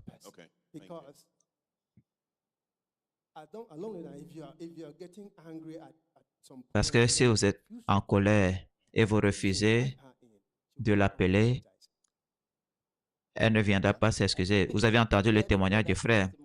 Il a dû prendre autorité sur cet esprit. Donc, vous prenez autorité sur cet esprit d'égoïsme et vous le chassez de votre femme, de votre mari. Comme ça, il va commencer à se rendre compte de cela. Des fois, vous exercez l'autorité, des fois, vous l'amenez au conseil. Le conseil peut aussi chasser les démons parce que la Bible dit, Jésus a chassé les démons par sa parole. Il y a des choses dont vous allez parler, le démon va quitter. Mais s'il y a un démon, mais s'il y a un défaut de caractère, le conseil va corriger certaines choses. Ça, c'est la situation. Vous êtes déjà marié, pas que vous voulez vous marier. Si vous voulez vous marier et vous observez de telles choses, c'est un signal d'alarme. Alors, vous commencez à vous retirer, vous vérifiez proprement de façon critique pour voir si c'est le genre de personne avec qui vous voulez vivre pour le restant de vos jours. Sinon, ce n'est pas trop tard pour quitter avant le mariage, surtout quand c'est un point qui vous est important. Je pose encore une autre question. Une autre chose est, elle parle d'accueillir ses frères et sœurs à la maison et vous lui suggérez de louer un appartement pour ses frères et sœurs. Elle dit non, ils doivent rester avec eux dans le mariage. Maintenant, vous n'êtes pas quelqu'un qui aime la foule. Comment gérer cela? Ça, c'est un signal d'alarme. Dis, Madame, je n'épouse pas ta famille, je t'épouse. Si tu ne peux pas m'épouser en tant que personne et tu dois amener ta foule avec toi, ce mariage n'aura pas lieu. Ne le ferons pas parce que la Bible dit l'homme doit quitter et s'attacher. Si vous deux, vous ne quittez pas les maisons, vous ne pouvez pas vous attacher. Si elle amène sa famille chez toi, vous ne pouvez pas vous attacher. Vous avez besoin d'espace, de temps, de vous connaître l'un et l'autre, d'apprendre l'un et l'autre. Vous avez besoin de cet espace sans pression pour commencer ce foyer proprement. C'est très important et critique. C'est comme si la personne n'est pas sur la même longueur d'onde que vous. Alors, il faut repenser la relation. d'un œil critique.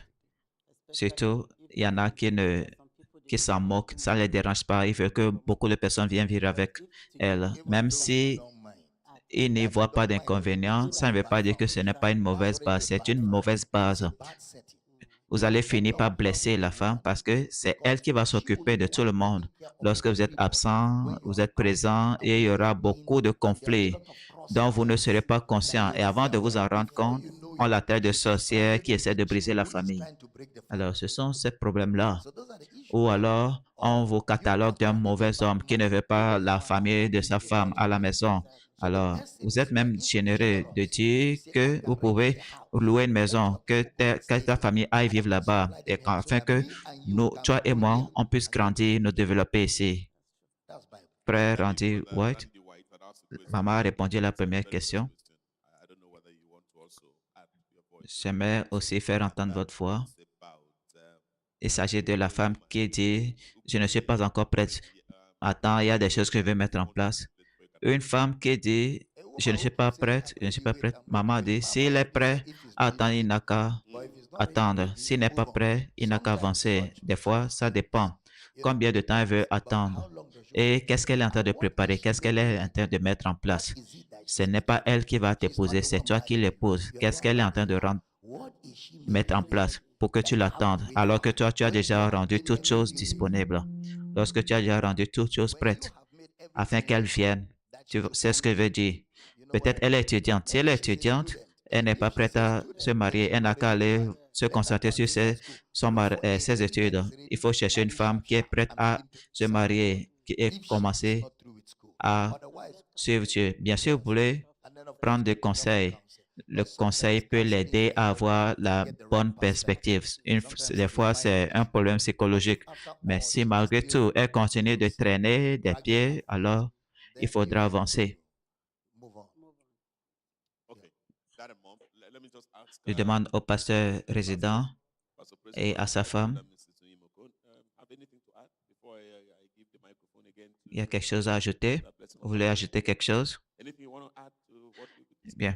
Ce que je voudrais dire, il ne s'agit pas d'une addition, mais c'est un conseil. Si un homme veut se marier, papa l'a déjà dit, le mariage n'est pas pour les garçons, c'est pour les hommes. Alors, si quelqu'un a atteint l'âge et pense pouvoir se marier, il devrait pouvoir prendre des décisions. Et l'une de ces décisions, c'est avoir une église et un pasteur. Parce que je crois, arrivé jusqu'ici, avant je ne le savais pas, jusqu'à ce que je vienne à Power City. Je crois que si vous voulez avoir un bon mariage, un mariage durable, vous devez être enraciné dans une bonne église avec un bon pasteur. Parce que c'est le pasteur qui vous guide par ses enseignements. Ce n'est pas tout. En plus de suivre la doctrine, vous suivez également le mode de vie du pasteur à titre d'exemple. Alors de telles choses peuvent être corrigées naturellement si vous appartenez à une bonne église et vous avez un bon exemple à suivre. Sœur Blessing, ta question. J'ai une autre question ici. Comment gérer les sentiments de solitude ou de la pression sociale pour se marier? Encore, vous ne vivez pas pour la société. Vous avez une vie à vivre et un but à accomplir sur terre. Ne laissez pas la société décider pour vous ce que vous devez faire. Suivez le plan de Dieu pour votre vie. Et quand vous êtes en âge de vous marier, mariez-vous. Ne laissez personne vous forcer à vous marier. Une autre fois, je regardais les conseils. On dit, on va te pousser à te marier, te pousser à avoir des enfants comme s'ils allaient prendre soin de tes enfants. Tu ne veux pas subir la pression de la société, suis le plan de Dieu, suis le dessein de Dieu. Et alors que tu attends de te marier, occupe-toi avec les choses de Dieu, concentre-toi là-dessus. Vous devez boucher vos oreilles pour ne pas entendre ce que les autres vous disent, sinon vous allez devenir malheureux. Juste comme nous nous sommes mariés avec maman, la première année, on a commencé à demander, il faut faire produire des enfants, produire des enfants. J'ai dit à maman, on ne peut pas avoir des enfants avant 2 ans. Il nous faut 2 ans pour respirer. On va respirer. Après 2 ans, on a eu Jemima. On a eu le temps et on a espacé cela. Après Jemima, il y a Jesse. J'ai dit à maman, pas d'enfant avant 5 ans, 5 ans. Maintenant, cela a pris 7 ans en fin de compte et Jaël est venu. Alors, il vous faut avoir votre propre plan. C'est pourquoi vous devez être un homme. Ayez votre propre plan. Ayez votre propre opinion. Bien sûr, demain et après-demain, on va parler de comment trouver un partenaire de vie. Car quand nous allons aborder cette question, beaucoup de choses seront mises en perspective. Une autre question? Mr. Enimo, one more One more before question. Pastor Eric, Eric Xavier, just prepare those who will be asking questions from the live audience.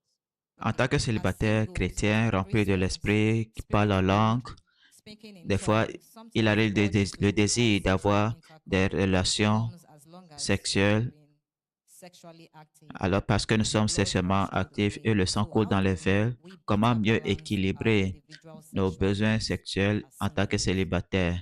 En tant que célibataire, si vous tournez votre affection vers les choses d'en haut et vous vous consacrez à l'œuvre de Dieu, ces choses-là disparaîtront.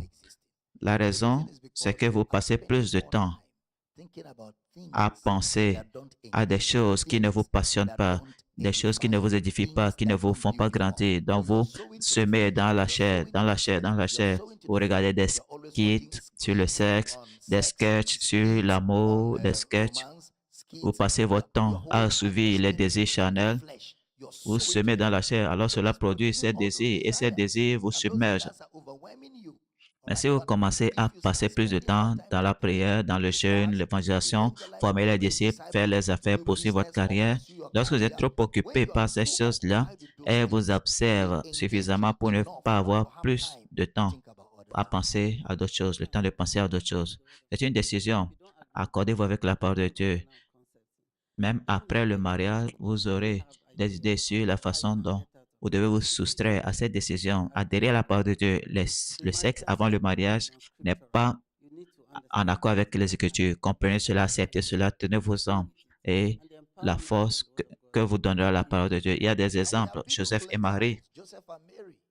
Quand Joseph a vu que Marie était enceinte, il voulait la répudier parce qu'il n'avait pas couché avec elle. S'ils avaient couché ensemble, elle aurait dit, tu m'as engrossé, mais il ne l'a pas fait. Il voulait la répudier, mais l'ange lui a dit, ne sais pas cela, c'est le Fils du Saint-Esprit. Ça, c'est un exemple biblique. Et il y en a beaucoup. Vous devez surmonter ces pulsions, ces désirs, en orientant votre affection vers les choses d'en haut, en semant dans l'esprit, vous moissonnez la vie. Et si nous avons certains membres du public qui veulent poser des questions, sur votre nom, votre question. Bonsoir, maman, papa. Merci pour cette opportunité de poser ma question. Mon nom est Iljom. Ma question est celle-ci. À quel moment, dans une relation en tant que célibataire, te rends-tu compte qu'un homme avec qui tu es ou quelqu'un qui a l'intention de t'épouser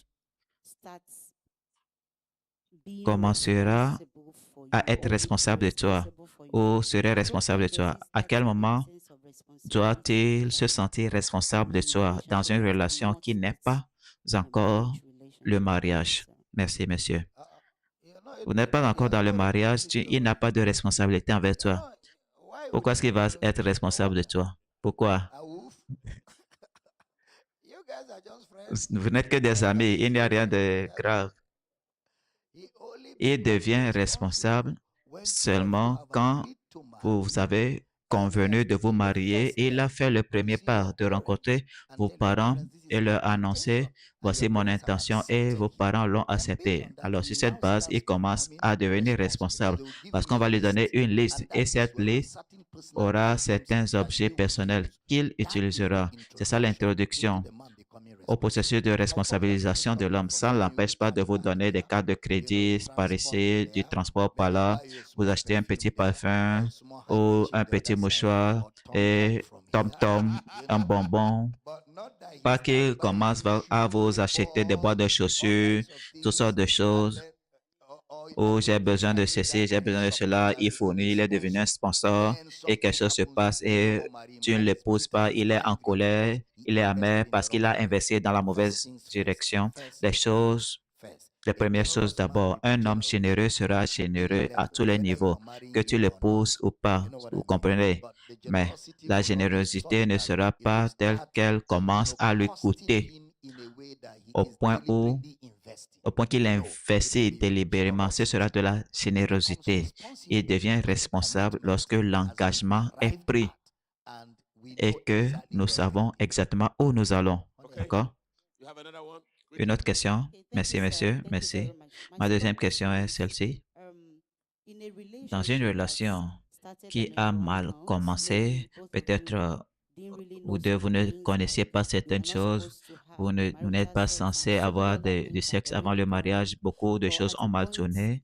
Mais à un certain you are stade, vous already êtes in a déjà dans la relationship. relation. Now that I Maintenant am que hearing, or j'entends, now that maintenant both of que you have vous deux, realized that vous êtes the rendu compte relationship que started in a wrong la note, what relation a step mal would commencé, you alors advise that quelles the sont les choses person à should faire? take, or the Ou two ces deux persons take? personnes, que devraient-elles faire? Si vous avez commencé à avoir du sexe avant le mariage, même sans être marié, et vous vous rendez compte que c'est mauvais, vous vous amenez à l'autorité de l'Église, vous vous présentez, vous dites, nous avons commencé une relation sans le savoir, nous sommes allés très loin, nous avons besoin d'aide. L'autorité de l'Église va prendre des décisions. Il peut demander à ce que vous rompiez cela, vous restez, vous séparez, vous servez Dieu. Et après un certain temps, si vous vous sentez fortement attiré à l'un et l'autre, vous pouvez recommencer sur de basses scènes. Quelqu'un même pose ces questions sur Facebook. Je ne savais même pas que le sexe avant le mariage était mauvais et j'en ai eu plein. Dieu peut-il me pardonner? Oui, tu es pardonné en Christ. Mais au-delà du pardon, ce dont nous parlons ici, c'est les conséquences. Dieu t'a pardonné, mais il y a des conséquences naturelles. Et ces conséquences, c'est ce que nous voulons gérer en vous donnant de la discipline, de la responsabilité et résoudre les problèmes. Chérie, tu veux ajouter quelque chose? It's not okay. It's not good to go Ce into n'est pas bon a lifelong d'entamer une relation à vie mixed feeling avec des sentiments mitigés, with une doubt, foi with partagée, fear, mêlée de doute, de peur, d'incertitude, d'un sentiment d'infériorité. Alors, devez-vous go to the pastor, faire le point, aller voir le pasteur. Vous savez, dans notre église, give you time to on be vous donne le apart, temps de when rester you are apart for some time, séparés then et après come back cela, vous revenez ensemble, on vous and help met you dans les renew fiançailles, and refresh. vous renouveler, vous rafraîchir, faire les choses correctement. Vous ne voulez pas vous marier et commencer à regarder votre femme en disant, est-ce qu'elle me trompe avec quelqu'un parce que cela lui était facile de me tromper? Et la femme aussi sera là. Mon homme là, est-ce qu'il est vraiment sain? Peut-être il dormait, il couchait avec quelqu'un parce que cela n'était pas difficile de coucher avec moi. Ta pensée va commencer à vagabonder. La méfiance va s'installer parce que tu as ouvert la porte au diable pendant Okay. les fiançailles. Let's allow the brother On va also, please. permettre aussi au frère de poser la question. Your name? Votre nom? My name is Mon nom est Chinedu Chinedu Isaac. Isaac. Thank you for Merci this pour cette opportunity. opportunité, Mama, maman. thank you for Merci this pour cette opportunity. opportunité, Mama, Monsieur thank you for Bush. this opportunity. Merci pour cette opportunité. Mama, Maman, ma my question is question to Mama. s'adresse directement à maman. When you were teaching, you Pendant talked votre about enseignement, vous avez parlé de la submission soumission on the lady aspect de la femme, according to the scripture. selon les Écritures. Mama, Maman, to à what quel point moment, when two quand deux chrétiens sont dans une relation, a boy and a girl, un garçon et une fille, courtship, pendant les at fiançailles, what point à quel moment should the lady show a la dame devrait être soumise à l'homme? because Parce que we've been taught on nous a appris only in que marriage c'est seulement dans le mariage que la femme se soumet husband. au mari. But it should be a sin Mais that the man should have il faut a clear comprendre que l'homme this is doit my être conscient que cette femme will submit. va se soumettre. So at what point À should quel the moment lady donc la femme devrait show that montrer cela à un homme qu'elle souhaite épouser? I know Je sais ce que tu veux dire. remember when we were caught, Je me rappelle quand on était dans les fiançailles, you are vous planning, planifiez une vie ensemble and then you say, this is how we et, do, this et is dit voici comment on va faire les choses et ainsi de suite. Elle aussi dit voici ce qu'on va faire, voici ce qu'on va faire. you are Vous checking vérifiez les choses. your ways. Si vos façons concordent, Maybe she's going to peut-être if she's Oh, cette personne m'appelle, donc je dois répondre. Mais nous sommes déjà d'accord de faire ceci. Mais elle dit, non, je dois répondre à cette personne-là. Mais tu dis, non, je veux qu'on fasse ceci. Ça, c'est le genre d'endroit où on voit si elle vous honore. Et si elle dit, oui, on va faire ça, elle dit, non, non, mon père, mon frère, ma mère m'appellent. Tu sais, une fois, tu m'as dit, tu dois apprendre à être indépendante de ta famille. Je ne savais pas que tous mes frères et sœurs étaient un peu partout autour de nous et c'était eux. J'ai grandi avec eux, donc c'était ma vie, pour ainsi dire. Donc, il a vu comment j'étais impliqué. Ce qu'il voulait, c'est ce que je faisais. Donc, et là, quand il a dit cela, j'ai vu que c'est vrai et j'ai commencé à planifier, à faire ce que nous avons convenu de faire. Je comprends ce que vous voulez dire. Alors, quand vous avez accepté de vous marier, vous commencez à planifier, à vous mettre d'accord. Et si elle dit, on ne peut pas faire cela parce que mes parents, je ne peux pas de coucher ensemble. Elle dit, je peux pas faire, on ne peut pas faire cela parce que mes parents ne croient pas cela. Mais tu dis, voici ce que la Bible dit, voici comment on va vivre. Si on a un problème, on va résoudre cela entre nous, on va parler aux parents. Elle dit, non, si mes parents n'interviennent pas, on ne va pas le faire. Cela vous dit déjà qu'elle ne va pas rester à l'intérieur. Vous comprenez ce que je veux dire? Choisir une carrière ou ces études-là, ça, ce n'est pas de votre ressort, à moins qu'elle demande votre avis. For Par example, exemple, maybe you give an vous advice, donnez un conseil, like, okay, par exemple, a situation une comes situation se and you présente et vous essayez correct d'y it remédier. towards it and okay, don't do Tu it this dis, way. ne fais pas ceci, fais cela, Seeing parce que what you je cannot vois ce que see, tu ne vois pas en the tant man qu'homme speak into the qui air, parle à la femme. and Et mostly la they plupart find du that temps, they elle ignore cela. don't tend to go Elle into n'essaie what pas d'être cohérente. Elle n'est pas d'accord avec ce que tu dis. Ça dépend. Certains hommes, ils vont commencer à s'imposer, à abuser d'elle. that will lead me to the Et next cela va me question. conduire aussi à la prochaine question. Il y a des femmes, il y a des hommes qui ne communiquent pas bien. Si vous ne communiquez pas bien, il ne va pas comprendre ce que vous dites. Si vous lui dites ce que je vois, tu ne vois pas. Qu'est-ce que tu vois? Est-ce que tu es l'ancien des âges? Il faut lui dire ce que tu vois. Vous êtes jeune. The next question Ma prochaine is, question, Be your last bro. votre dernière question. Donc, Yeah. All the callers are waiting for me. what's the difference quelle est la between différence entre le contrôle et la soumission? Le contrôle et la soumission. De ce qu'on a dit, tout ce qui est déraisonnable, c'est le contrôle. Tout ce qui est scripturaire, tout ce qui n'est pas scripturaire, c'est le contrôle. Tu dois te soumettre parce que c'est moi qui ai dit. Ça, ce n'est pas scripturaire. La Bible dit soumettez-vous les uns aux autres dans l'amour. Apporte ton point de vue, j'apporte le mien. La meilleure façon de faire cela, c'est soumettre vos conseils les uns aux autres à la parole de Dieu et voyez ce qui vous est le plus profitable à tous les deux. Et si vous ne voyez pas la solution, vous adoptez le point de vue de l'homme qui est dans la situation de mariage. À ce moment-là, l'homme peut dire, il voit ce que tu ne vois pas. Mais en tant que garçon et fille, vous devez être d'accord et vous soumettre à la parole de Dieu. Même dans le mariage, vous vous soumettez à la parole de Dieu. Des fois, la femme a raison, mais si l'homme insiste que voici ce qu'il faut faire, tu suis. Dieu sait comment arranger les choses à la fin. Yeah, I think that Je answer is pense que so vous avez votre clear. réponse. Yes. Vous aussi, soumettez-vous à Christ avant d'attendre la soumission. Si tu te soumets à Jésus, la femme le sait, elle va te respecter énormément. Une femme va se soumettre à toi dans la mesure où tu te soumets à Jésus. Comme nous nous soumettons à Jésus dans la mesure où il se soumet au Père. C'est comme ça, Dieu est le chef de Christ, Christ est le chef de l'homme, l'homme est celui de la femme.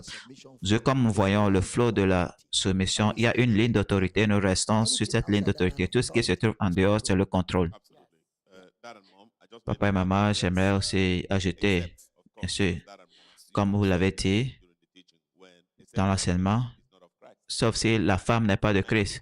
Il peut ne pas avoir de contrôle, mais la femme n'est pas de Christ. Et si elle n'est pas de Christ, il faut être patient parce que ce n'est pas sa faute. Ce n'est pas sa faute. C'est juste que vous deux, vous êtes mariés avant de rencontrer Christ. Maintenant, vous avez rencontré Christ, elle ne l'a pas fait. Vous devez être patient. Vous devez endurer, vous devez être patient, prier avec ferveur et croire pour son salut. Plus, while Alors que waiting nous for that, attendons, still waiting for that, Le studio, in marriage, Global even Baba, the only one who dans le merited to be mariage, respected. l'homme est-il le seul qui mérite d'être respecté? Le respect est mutuel. Man respect L'homme woman, respecte woman la femme respecte le mari. There's no Et il n'y room a for pas de disrespect. place pour le manque de respect en We Christ. respect Nous nous one respectons another. les uns les autres. But when Mais it quand comes il to s'agit de la decision of the décision home, dans le foyer, ultimately c'est the man finalement decides. l'homme qui décide. Yes, Global, the Le Hebrew word mot for hébreu submit pour se is soumettre, c'est English. Then, identique au instead I call test it anglais. Est-ce submission que or c'est respect, what's the la difference? soumission ou bien c'est le All of respect? them are together. Quelle est la différence? Ils sont tous ensemble. Respect, reverence. Soumission, respect, révérence, honneur sont tous ensemble. Global Mama, is it Global okay Maman, for a est-ce man que to ask c'est a acceptable woman, qu'un what do homme you bring demande to the à une table? femme, qu'est-ce que tu apportes à la table? No, marriage Non, is le not mariage, ce n'est pas about apporter quelque chose à la table. Le mariage, c'est l'union de deux corps. It's Ce not n'est pas relationship. apporter quelque chose à la table. We will En get fait, to on va where arriver you will où see vous allez voir actually the que person to celui bring qui doit something to the apporter table in quelque chose à la table Christian dans le marriage mariage is the chrétien, man. c'est l'homme. Parce que Because the la Bible Bible dit, says femmes, women, Christian femmes women chrétiennes should be keepers at home. doivent garder la maison, garder les enfants, While the garder husband le goes foyer. Pendant que le mari out, sort, bringing the apporte bread, à let manger the wife et paie le salary salaire for what de she's la doing femme at pour home. ce qu'elle fait à la We will maison. On get va to y the message in arriver. the Bible. Vous It's verrez not cela dans la Bible. Ce it's n'est not pas natural. un It's enseignement Bible culturel, thing. c'est un enseignement We will biblique. get On there. va y arriver. Daddy, I liked it when mommy said, oh. Maman, papa, When she j'aime said that, quand maman dit oh, oh. But Bien of sûr, course, things have les choses ont evolved évolué au over the fil des years. années But et we nous see verrons that the word comment of la God parole balances all équipe of these out. toutes ces yeah, choses. Daddy, I Papa, je remember me the skit rappelle Daddy un was talking about the skit. skit the moment Vous avez parlé d'un a skit young man asked the où woman what she brought to un the jeune table. homme a And she demandé said, à la oh, femme Yes. I don't need to ce bring qu'il anything apporte à for la you. table et elle a dit, je suis la table, je n'ai pas besoin Happy d'apporter quelque scholar chose. on the line on this edition of the program. Many thanks for Le joining premier us. Where are you appelant, calling from? merci de nous rejoindre. Ici, c'est Jemima Damina, Yay! Boss lady. la boss lady. Jemima, where are you Jemima, calling us vous nous from? appelez d'où? What's up? What Qu'est-ce happened qui to lui est you? arrivé? The Peut-être le réseau. Okay. Alors, Oh, yes, you are still here. Where are you calling d'où est-ce from? que vous nous appelez? Yeah, Nous we can pouvons vous hear you. Can entendre. you Est-ce que hear vous us? pouvez nous entendre? Oh. Okay, we just need to rework that. Peut-être qu'il faudra revoir cela. Okay, are you still Elle est there? toujours là. Okay. We Nous can hear you pouvons loud and clear. Where are you vous calling from? entendre. hear you. Yes. Go ahead. Allez-y. Uh-oh.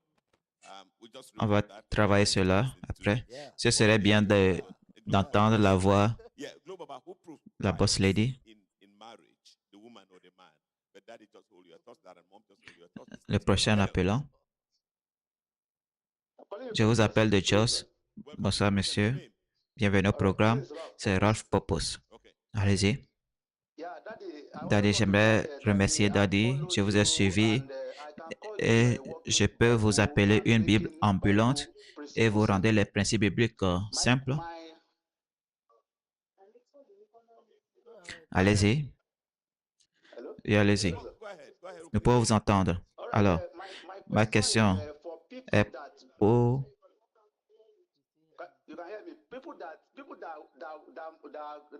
ceux qui ont des enfants hors mariage. Yes. Go ahead. Allez-y, allez-y, nous vous écoutons.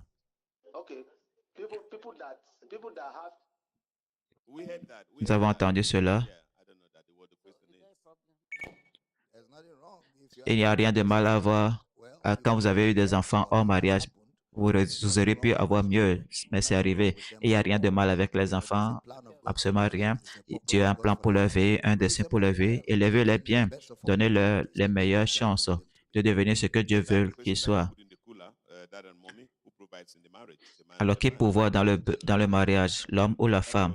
Je pense que vous avez déjà abordé cela. On va enseigner là-dessus demain ou après-demain.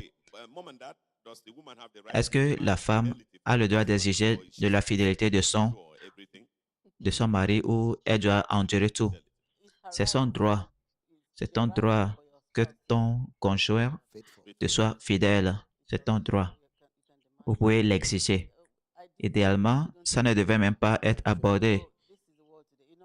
Tu sais, je t'ai dit une fois, on a écrit dans les journaux, il y a près de 10 ans, vous savez, les politiciens, ceux qui sont dans le gouvernement, les pasteurs, Cela m'a choqué que disons que c'est eux qui cotisent les femmes. Tu te rappelles, je t'ai dit ça. Comment est-ce qu'on peut mentionner les pasteurs parmi ceux-là qui courent les jupons? La Bible dit, ces choses ne devraient même pas être mentionnées parmi nous. Alors, il est de votre droit d'attendre la fidélité de votre conjoint. Et s'il y a eu infidélité, pardonnez, n'êtes pas obligé de subir et perpétuer la situation. Men polygamous in nature? Est-ce que les hommes sont polygames de nature? Are men polygamous? Les hommes sont-ils polygames de This nature? is coming in from around the world. La Bible n'a rien dit de tel. La Bible n'a jamais dit cela. Si quelqu'un est en Christ, il est une nouvelle créature. Tel il est, tel nous sommes dans ce monde. C'est hors de la doctrine. C'est un raisonnement mondain. C'est pour cela que nous avons parlé du remède de l'intelligence, parce que le monde redéfinit le mariage, les relations, redéfinit tout pour contredire Dieu. C'est pourquoi le croyant doit rester en Christ et garder sa pensée dans la parole de Dieu. À celui qui est ferme dans ses sentiments, tu assures la paix. La paix parce qu'il se confie en toi. Alors gardez votre pensée sur Dieu. Sinon, le monde va vous emporter dans des situations où vous n'allez même pas vous reconnaître. Et si Dieu a mis cette nature en l'homme, il lui aurait fait deux Ève. Et il a eu 10 côtes, mais il a créé une seule Ève. Donc, ce n'est pas naturel, c'est juste une question de goût. Just in time, this caller. Hello. Un prochain appelant. Bonjour. Bonjour. Many thanks, ma'am, for Merci de joining nous us. Where are you rejoindre. calling from? Tous nous appeler. J'appelle de George. Jos. Yes, your name. Votre nom? Je suis Marie. Go ahead. Allez-y. Mon nom est Marie. Allez-y. Go ahead. J'aimerais saluer les hommes de Dieu. Bon travail. J'aimerais donner des conseils et m'encourager moi-même, car j'ai écouté vos interventions. C'était vraiment très encourageant. Je me suis dit, s'il y a des problèmes dans la maison et si l'homme est le chef du foyer, le chef de la femme, comme la Bible dit, alors l'homme écoute Dieu avant de diriger sa maison. Je pense que ce sera bon pour nous aussi. Et ça va être un moindre problème pour la famille. Merci, madame. Le problème est que Problem is that when you call us, just lorsque vous mute appelez, the volume baissez le volume. and just move away. Sinon, vous allez vous entendre parler. Go and throw and back and Prochain appelant. caller. Hello. Merci de nous rejoindre. Votre nom et d'où vous appelez. Hello. Bonjour. Nous sommes là, nous vous attendons. Merci de nous attendre, de nous appeler. Mon nom est Jamaima Damina. J'appelle d'Abuja, Boss lady. Nigeria, Boss Lady. Bonjour à tous. Merci pour cette opportunité. Ma question s'adresse à maman. Maman, tu as parlé de soumission pour une femme qui est plus intelligente, plus brillante que l'homme. J'aimerais que tu donnes un exemple pratique de ce à quoi ça pourrait ressembler. Merci. Merci les gars, c'est Jaël aussi. Quoi de neuf, PJ, tu nous manques. Moi aussi, je recueille des conseils sur le mariage. Elle recueille des conseils sur le mariage. Parlant de PJ, vous imaginez? Can you imagine? Merci. But mom, that Bien, would bravo à vous. Good for you. Nous sommes là. be the day. Nous sommes là Guy wants to leave. quand Jaël Hey, pourra partir. go, Baba. Nous sommes là. Wait. All right, mom. Je me creuse la tête pour trouver un exemple. Par exemple, ça peut ne pas être académique, mais l'intelligence au quotidien, quand la personne raisonne beaucoup plus que son mari, plusieurs fois, un homme intelligent sait quand sa femme dit quelque chose de sensé et il accepte sans culpabilité. Tu te rappelles, l'une des choses que j'admire au sujet de cet homme, c'est que avant de l'épouser, il admettait ses torts facilement. S'il voit quelque chose de mieux, il va dire oui, on va aller avec ça jusqu'à demain. Ça ne veut pas dire doesn't qu'ils mean ne that savent pas, ils you savent. don't know. Et à certains moments, At certain point in tu time, connais you mieux better and et il n'a pas honte de l'admettre. accept it. Elle veut un So exemple she's looking for concret. practical example. Qu'est-ce qu'on peut trouver? Vous savez, des fois, votre maman est plus intelligente que moi à la maison. Donc, elle prend la décision, elle apporte le conseil et j'accepte. Et je la laisse faire. C'est un exemple pratique. Bien sûr, quelque chose de proche de toi dont tu te souviens, ça ne m'amène pas à perdre mon autorité de chef de famille et ça ne me fait pas me sentir stupide ou inférieur que c'est ma femme qui a apporté le conseil. En fait, je fais en sorte que cela se produise comme si c'était moi qui l'avais fait et je m'en attribue le mérite. Global Baba, c'est une bonne chose. Daddy, je savais que cette histoire-là avait une fin différente et cela nous amène à conclure. Daddy, vous savez, c'est juste un homme qui ne connaît pas sa place en Christ, qui considère même le fait que sa femme soit plus brillante comme une mineure. Parce que vous savez, lorsqu'on compte, même si votre femme est plus riche, plus brillante et autre, lorsqu'on compte vos réussites, on la compte aussi. Elle fait partie de cela. Ça veut dire, tout cela vous appartient. Le dernier appel, votre nom et d'où vous nous appelez. Gloire.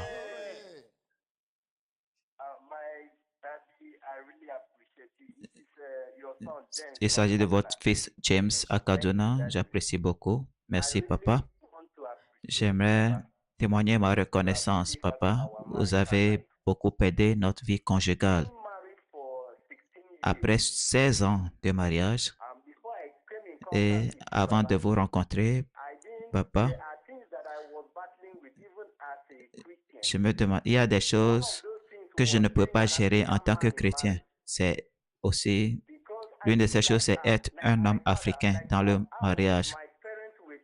Et j'aurais aimé que mes parents soient encore vivants pour entendre ce message aujourd'hui. Peut-être leur mariage aurait été meilleur. Comme ou non, je dois dire, à Power City, nous avons les meilleurs standards de mariage à Power City. À la gloire de Dieu. Merci, Baba, pour l'enseignement. Aussi, le livre Comprendre le mariage et la vie de famille a été une grande bénédiction pour moi. Car partout où vous me voyez avec ce livre. La semaine dernière, j'ai dû aller à cet endroit où vous parlez des beaux-parents et du mariage et cela a été une bénédiction pour moi. J'ai une question, s'il vous plaît, et qui me préoccupe. J'aimerais que vous m'aidiez là-dessus.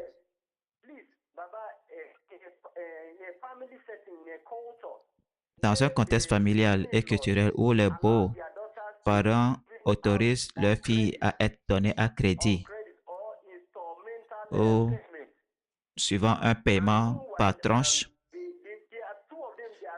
elles sont toutes deux prêtes pour le mariage. L'homme est prêt à donner tout pour épouser ses femmes, mais les beaux ont décidé de prendre la dot par tranche. Comment est-ce qu'on va gérer cela?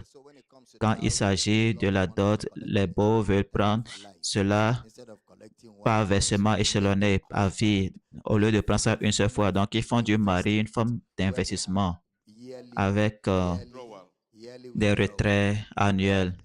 Si vous épousez une personne dans ce genre de famille, il faut respecter la culture. Ce n'est pas contre la parole de Dieu.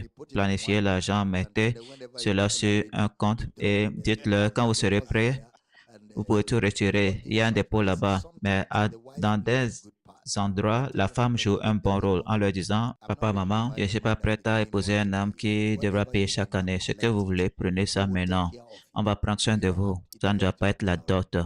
Et dans ces cas, une femme peut aider à s'assurer que ce paiement par tranche-là n'est pas lieu en disant, maman, je ne suis pas une marchandise, je ne suis pas un bien à vendre, je ne suis pas à vendre.